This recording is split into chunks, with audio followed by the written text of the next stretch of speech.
In this video, we're going to explain the different relationships between two variables, x and y. So we have two sets of relationships. Either the relationship is positive or it's negative. So we have positive or negative.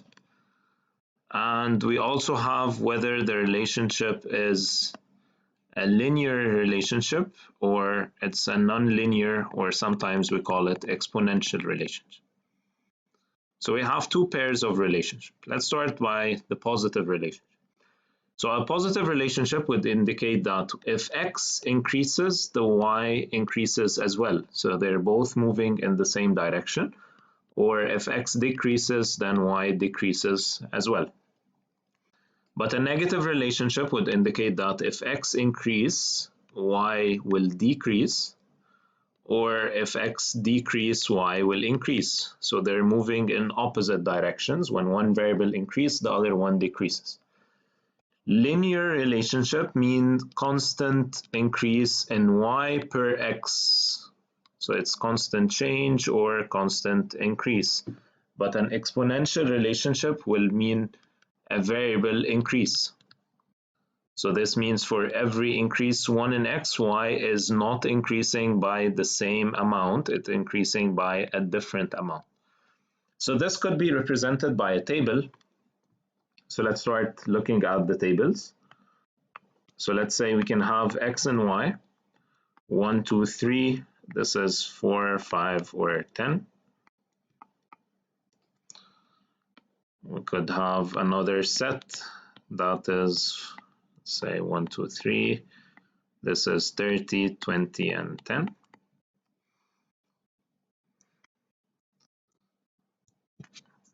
If we have another set, 1, 2, 3, this is 5, 10, and 20. And finally, if we have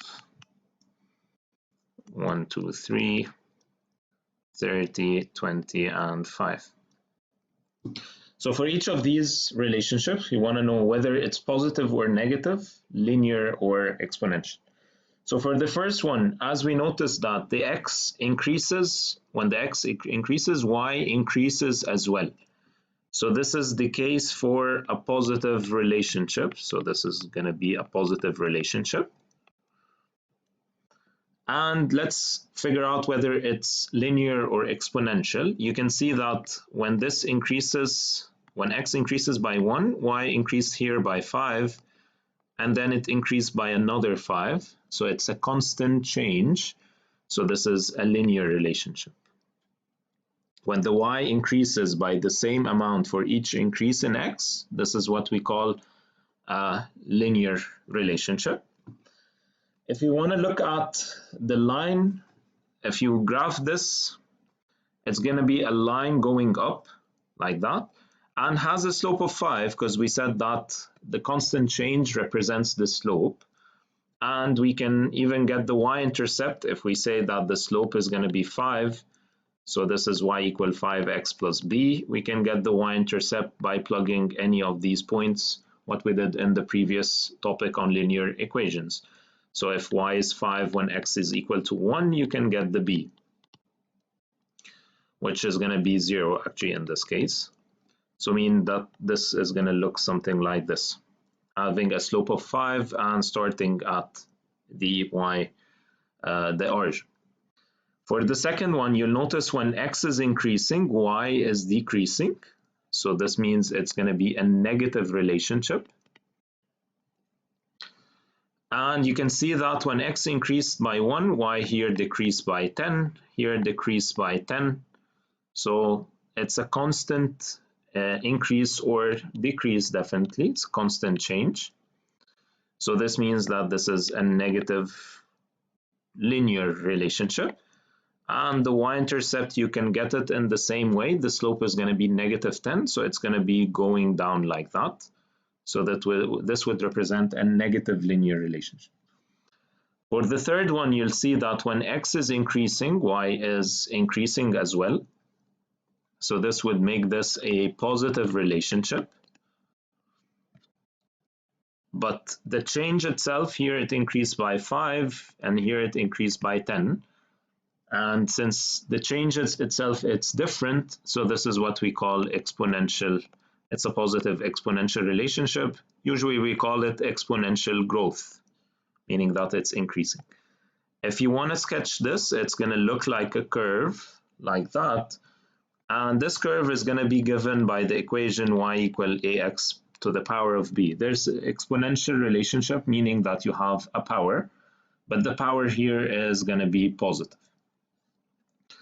And for the last one, you see when x is increasing, y is decreasing, but it's not decreasing with the same rate.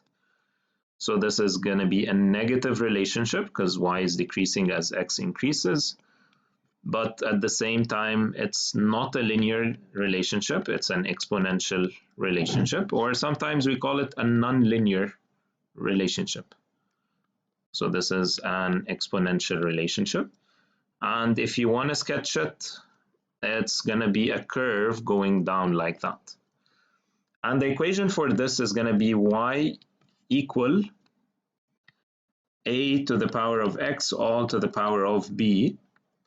And the power of b is actually going to be negative in this case.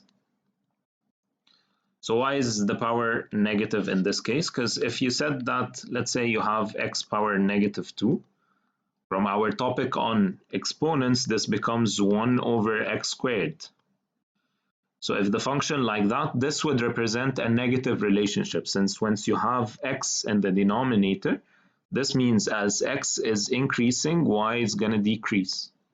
So having the power negative will bring the x down in the denominator and will satisfy this relationship, because as the denominator increases, the value itself decreases, but it's not going to decrease in a linear fashion. It's going to decrease in a nonlinear or an exponential. Sometimes we call it decay.